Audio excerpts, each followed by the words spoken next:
다리오 왕 제4년 아홉째 달 곧 기슬레월 4일에 여호와의 말씀이 스가랴에게 임하니라.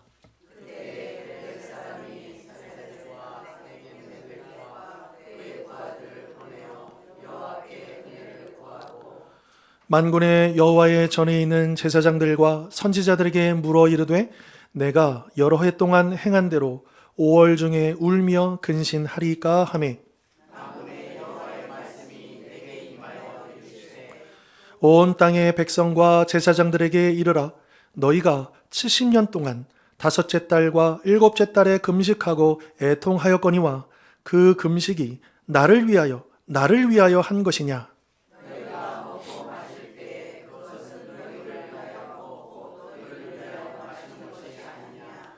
예루살렘과 사면 성읍에 백성이 평온히 거주하며 남방과 평원에 사람이 거주할 때에 여호와가 옛 선자들을 통하여 외친 말씀이 있지 않으냐 하시니라. 만군의 여호와가 이같이 말하여 이르시기를 너희는 진실한 재판을 행하며 서로 인애와 긍휼을 베풀며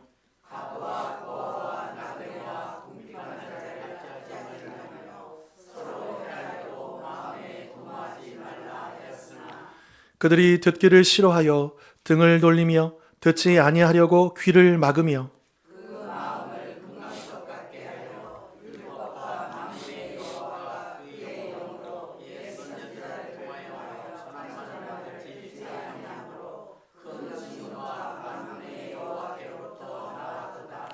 내가 불러도 그들이 듣지 아니한 것처럼 그들이 불러도 내가 듣지 아니하리라 만군의 여호와가 말하였느니라.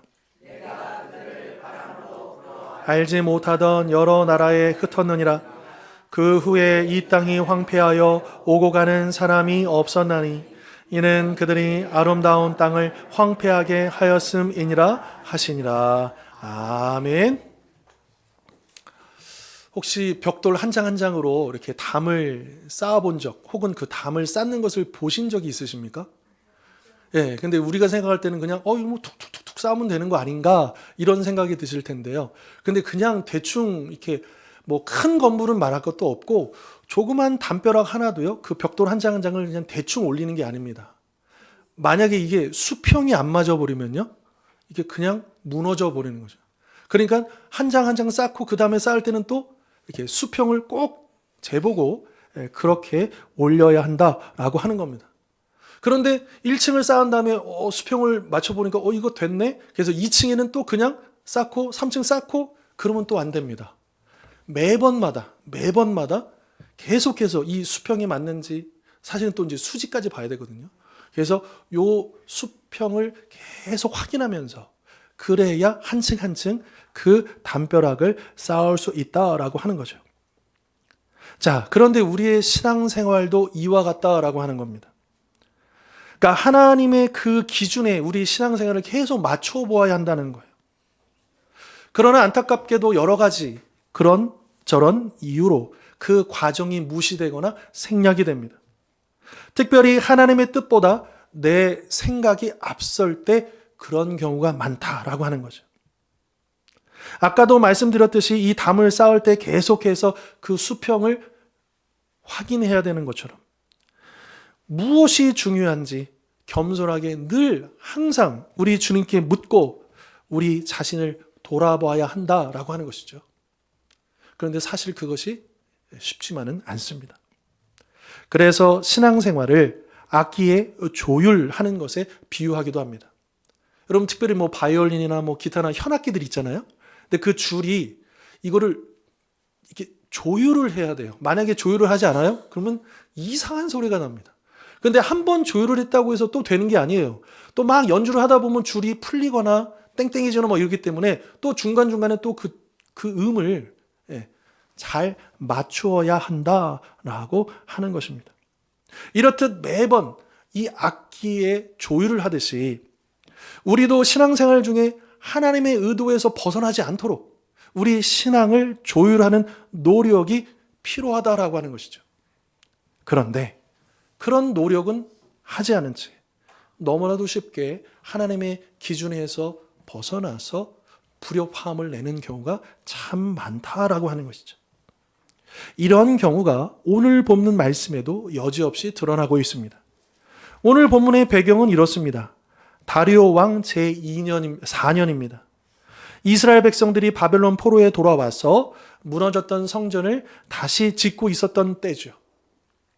이때 베델이라는 곳에서, 사람의 이름은 누군지는 안 나옵니다. 그런데 이 베델에서 어떤 사람이 대표단을 보냅니다. 그리고 제사장들, 선지자들에게 아주 중요한 질문, 또 아주 경건해 보이는 질문을 하는 겁니다. 3절 보시면 이렇게 묻죠. 내가 여러 해 동안 행한 대로 5월 중에 울며 근신하리이까. 자, 이게 무슨 말일까? 자, 이스라엘 백성들, 그러니까 오랜 동안이라는 건 뭐냐면 지난 포로기 동안을 얘기하는 거예요. 70년 동안에 이제 이 유다가 멸망한 다음에 바벨론으로 포로로 끌려왔잖아요. 그런데 이때 유다 백성들이 여기서 비록 성전은 없고, 성전엔 갈 수 없지만, 그러나 유다 공동체가 그런 이제 뭐 5월, 4월, 요게는 이제 5월과 7월만 나오지만 4월도 있고 10월도 있습니다. 스가랴 8장에 보면 4개의 금식절기를 얘기해요. 이게 다 뭐랑 관련이 있냐면 예루살렘의 멸망과 관련이 있습니다. 그래서 예루살렘이 포위되었을 때를 기념해서, 성벽이 무너졌을 때를 기념해서, 무너진 다음에 어떤 일들을 기념해서, 그러니까 그런 것들을 기념하면서 공동체가 모여가지고 금식했던 절기를 얘기하는 거예요. 자, 그 부분에 대해서 이제 우리가 포로를 끝마치고 돌아와서 이제 성전을 다시 짓기 시작했는데, 그러면 성전이 없었을 때 우리가 울며 애통했던 이 금식을 계속 하는 게 맞습니까? 아니면 우리가 어떻게 해야 합니까? 라고 하는 그런 질문이었다라고 하는 거죠. 자, 어떻습니까? 굉장히 신앙적이고 또 마치 하나님의 뜻은 무엇입니까? 이렇게 묻는 것, 그렇게 보여지는 질문이잖아요. 자, 만약에 이런 질문을 우리가 받았다면 뭐라고 대답할까요? 아마 둘 중에 하나겠죠. 아유, 너무 잘하셨네요. 계속 하십시오. 이렇게 하든지. 아니면, 이제 성전이 다시 지어지니까 더 이상은 그런 금식이 필요 없습니다. 안 하셔도 됩니다. 둘 중에 하나 아니야 있습니까? yes 아니면 no로 대답해 줄 것이 자연스러울 것입니다. 자, 그런데 하나님은 yes도 아니고 no도 아닌 전혀 다른 질문을 오히려 역으로 하고 계시다라고 하는 것이죠. 자, 4절과 5절 보시면 이렇게 질문하십니다. 여호와의 말씀이 내게 임하여 이르시되 온 땅의 백성과 제사장들에게 이르라. 너희가 70년 동안 5째 달과 7째 달에 금식하고 애통하였거니와 그 금식이 나를 위하여 한 것이냐. 자, 나를 위하여를 2번이나 반복합니다. 강조하는 거죠. 정말 너희들이 지난 70년 동안 열심히 그렇게 금식했는데 그거 진짜 나를 위해서 한 건 맞는가? 라고 묻고 있다라고 하는 것이죠. 물론 이스라엘 백성들은요, 하나님을 위해서 금식한다 그렇게 생각했을 것입니다. 그런데 하나님은 이 질문을 왜 하셨겠습니까? 그거는 사실 나를 위한 금식이 아니었다라고 말씀하는 거죠. 왜냐하면 그들의 금식은 하나님이 기뻐하시는 금식이 아니라 그저 나라 잃은 슬픔을 서로 달래려고, 또 다른 사람들에게 우리가 이렇게 금식한다 보이려고 행했던 것이었기 때문입니다. 즉 그들의 금식은 자신들의 죄를 통렬하게 회개하거나 하나님의 거룩한 뜻을 구하는 그런 금식이 아니고 그저 우리 성전이 무너졌고 우리 신세가 처량하게 되었다라고 하는 자기 연민이었고, 또 하나님의 마음을 아프게 한 자신들의 죄에 대한 슬픔이 아니라 자신들이 겪는 고통과 상실감에 대한 슬픔뿐이었다라고 하는 것입니다. 게다가 6절 보시면 하나님께서 또 이렇게도 말씀하십니다. 그들의 일상생활에 대해서 뭐라고 하시느냐? 너희가 먹고 마실 때 그것도 너희를 위하여 먹고 너희를 위하여 마시는 것 아니냐라고 묻고 계시죠. 물론 이것은 먹고 마시는 그 일상생활 자체를 비난하신 게 아닙니다. 그 삶 속에서의 우리 믿는 자로서의 그 태도를, 우리의 삶의 자세를 지적하고 계시는 것이죠. 이처럼 그들은 금식과 같은 신앙생활도 나를 위해 하고 먹고 마시는 일상생활도 나를 위해 했다는 겁니다. 그들의 삶 속에서는 하나님을 위한 자리가 없었습니다. 거룩해 보이는 금식조차 결국 나의 경건함, 나의 슬픔을 표현함, 또 나의 종교적인 의무를 이행이라고 하는 자기 만족을 위한 것이었다라고 하는 것이죠. 이것이 바로 오늘 우리를 돌아보아야 할 겉과 형식만 남은 신앙의 가장 무서운 실체인 것입니다. 신앙생활과 일상생활이 분리되어 있고 그 두 가지 모두의 중심에는 하나님이 아닌 나 자신이 앉아 있는 것입니다. 오늘 우리는 과연 어떻습니까? 우리의 신앙생활은, 우리의 일상생활은 정말 하나님을 위한 것입니까? 아니면 나를 위한 것입니까? 내가 매일 새벽마다 드리는 그 기도가 하나님을 더 알기 위해서가 아니라 이 기도를 통해 내 사업이 잘 되고 내 자녀가 성공하고 내 마음의 평안을 얻기 위해서라면 그 기도는 과연 누구를 위한 것입니까? 그것은 하나님을 수단으로 삼아 나의 왕국을 건설하려는 이기적인 행위일 뿐이다라고 하는 것이죠. 스가랴 시대의 금식과 다를 바가 없다는 것입니다. 또 오늘 우리가 드리고 있는 이 예배는 어떻습니까?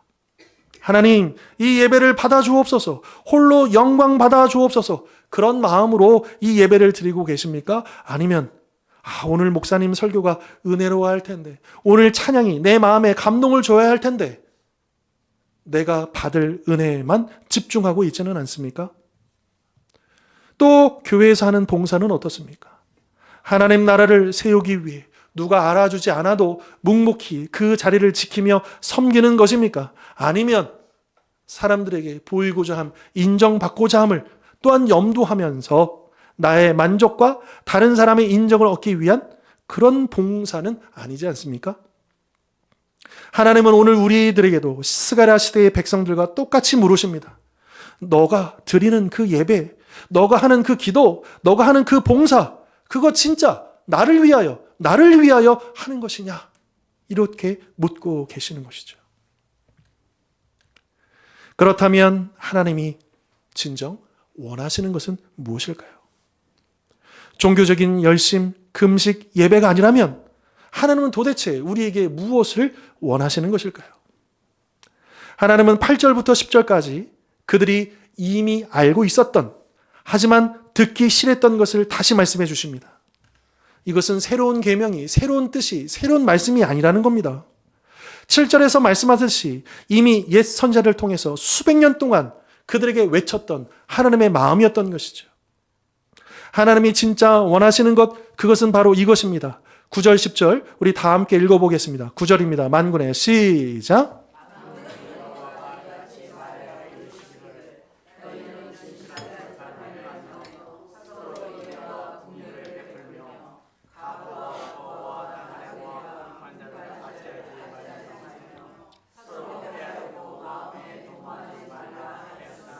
아멘.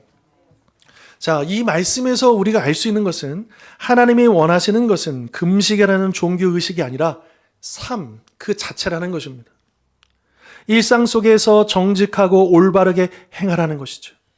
사업할 때 속이지 말고 직장에서 불의와 타협하지 말며 사람들 사이의 관계에서 공정하라는 것입니다.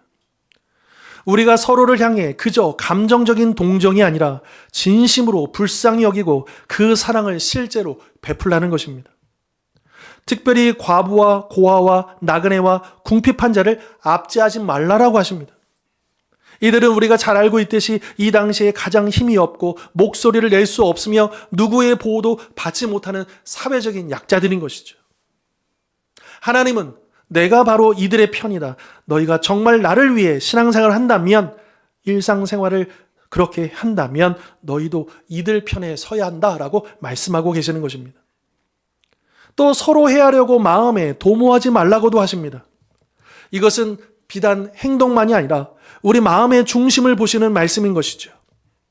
겉으로는 웃고 있지만 속으로는 다른 사람을 시기하고 깎아내리고 그 사람이 잘못되기를 바라는 그 악한 마음조차 품지 말라 하시는 것입니다.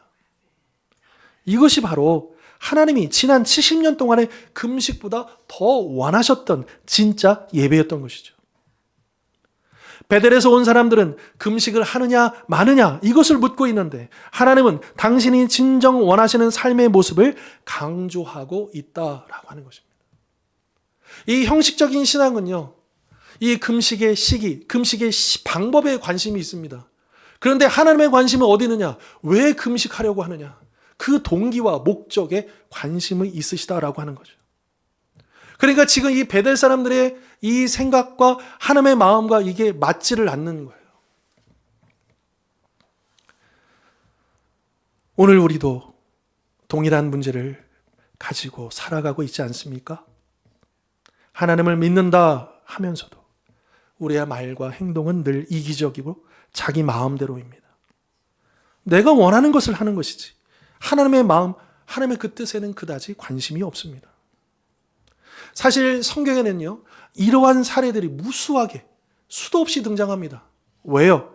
이것은 한두 명의 특별한 사람의 문제가 아니고요. 모든 사람들, 모든 인류의 보편적인 문제, 우리 죄악을 가지고 있는 우리 인간의 문제이기 때문인 것입니다. 자, 하나님께서 진정 원하는 것이 무엇이냐 9절 10절에 말씀하고 계시잖아요. 그런데 이것과 거의 똑같은 이야기를 우리 지난 암송 구절인 미가서 6장에서도 똑같이 하고 계십니다. 우리 한번 말씀 보시면요. 자, 우리 미가서 6장 6절, 7절, 8절 우리 또 같이 한번 읽어보겠습니다. 시작.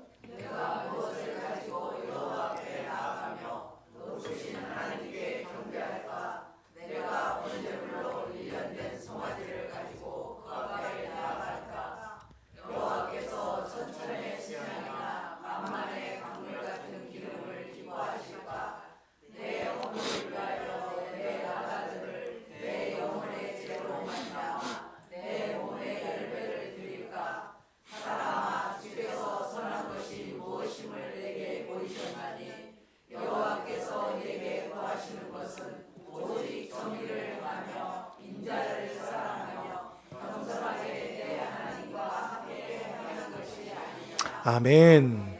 자, 6절에서요, 아주 거룩해 보이는 질문을 합니다. 야, 내가 무엇을 가지고 하나님께 나아갈까?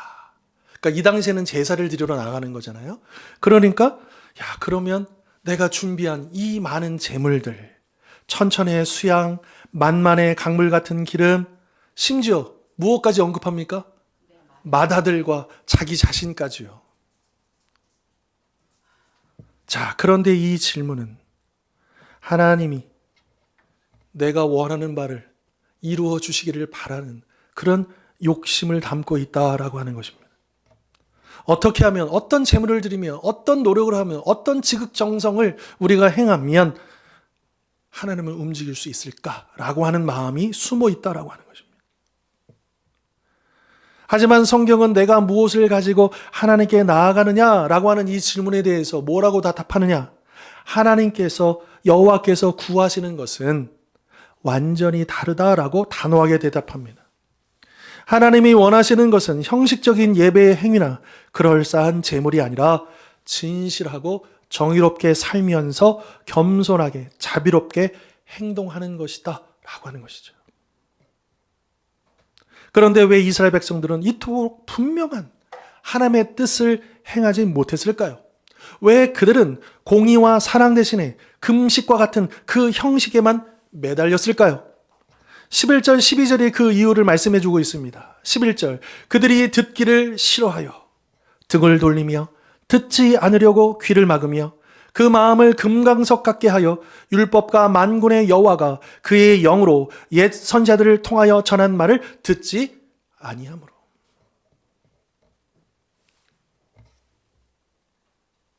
왜 그들이 하나님의 뜻을 행하지 못하였느냐? 말씀이 어려워서가 아니라 듣기 싫었기 때문입니다. 왜냐하면 공의를 행하고 사랑을 베풀고 또 약자들을 보호하고 이렇게 하나님의 뜻을 따르려고 하면 내가 손해봐야 하고 내가 양보해야 하고 내가 억울함을 당할 수도 있고 오해를 받을 수도 있고 그러니까 그것이 싫어서 등을 돌리고 귀를 막았다라고 하는 것입니다. 심지어는 그 마음을 금강석 여러분, 금강석이 뭐예요? 다이아몬드잖아요. 제일 강한 거, 절대로 부서지지 않는 거잖아요. 제일 단단한 겁니다. 금강석, 다이아몬드입니다. 그러니까 그들의 마음이 다이아몬드처럼 굳어져 버렸다라고 하는 거죠. 그렇다면 무엇이 그들의 마음을 그렇게 굳게 만들었던 것입니까? 바로 형식만 남은 신앙이었던 것입니다. 그들은 지난 70년 동안에 열심히 금식했습니다. 어쩌면 회당에서 열심히 예배를 드렸을 것입니다. 하지만 그 모든 종교 활동들 하는 동안에 정작 그들은 하나님의 말씀을 거부했다라고 하는 것이죠. 그 결과 그들의 마음은 더 부드러워진 것이 아니라 세상 그 무엇보다 단단한 금강석이 되어버렸다라고 하는 것이죠. 이것이 형식주의 신앙의 가장 무서운 결과입니다. 교회에 매주 출석하고 모든 예배와 모임에 다 참석하고 성경 지식은 박사가 되어도 정작 정직하라, 용서하라, 사랑하라, 나누어 줘라, 이 하나님 말씀 앞에서는 마음이 꿈쩍도 하지 않습니다. 더 이상 하나님의 말씀이 내 삶을 찌르지 못하고 내 삶을 변화시키지 못합니다. 그저 듣기 좋은 말씀에는 아멘하고 내게 손해를 요구하는 말씀 앞에서는 귀를 막아버리거나 한 귀로 듣고 한 귀로 흘려보냅니다. 이것이 바로 금강석처럼 굳어진 마음이며 죽은 신앙인 것이죠. 그 결과가 무엇입니까? 13절입니다. 내가 불러도 그들이 듣지 아니한 것처럼 그들이 불러도 내가 듣지 아니하리라. 하나님이 공의와 사랑을 행하라 부르실 때 그들이 귀를 막았으니 이제 그들이 금식하며 하나님 우리를 구원해 주십시오 그렇게 부를 때 하나님도 귀를 막으시겠다라고 하는 것입니다. 결국 14절의 말씀처럼 그들은 흩어지고 그 땅은 황폐하게 되었던 것이죠. 오늘 말씀을 정리해 보겠습니다. 오늘 본문에서 베델에서 온 사람들은 우리가 금식을 계속 해야 합니까? 이렇게 물었습니다. 그런데 그들은 예스인지 노인지 그거를 원했습니다. 하지만 하나님은 역으로 너의 그 신앙은, 너의 그 삶은 과연 누구를 위한 것이냐 이렇게 묻고 계십니다. 그리고 이 시간 우리에게도 동일하게 묻고 계십니다. 지금 우리의 신앙생활과 일상생활은 어떻습니까? 겉과 형식만 남은 채 나의 만족과 나의 평안을 위해 하나님을 이용하고 계시지는 않습니까? 혹시 참석하신 분이 계실지 모르겠는데요. 지난 2007년입니다. 1907년에 그 부흥을 기념해서 100주년 되는 그 2007년도에 상암 월드컵 경기장에서 모였어요. 행사를 했어요. 회개운동 한다고. 거기에 한 10만 명 모였습니다. 저도 참석했었습니다. 거기에. 그때 설교자가 누구셨냐 하면 고 옥하는 목사님이셨습니다. 근데 그 옥하는 목사님이 어떤 본문 말씀으로 말씀을 전하셨냐면 그 요한계시록의 7교회 중에 4대 교회가 있습니다. 4대 교회. 그 4대 교회 특징이 뭐냐 하면 살았다 하는 이름은 가졌으나 죽은 교회. 겉으로는 왕성한 활동이 있지만 실제로는 썩었고 죽은 교회. 그 4대 교회 말씀을 하시면서 그 옥하는 목사님이 피를 토하시면서 지금 우리 한국교회가 이와 같습니다.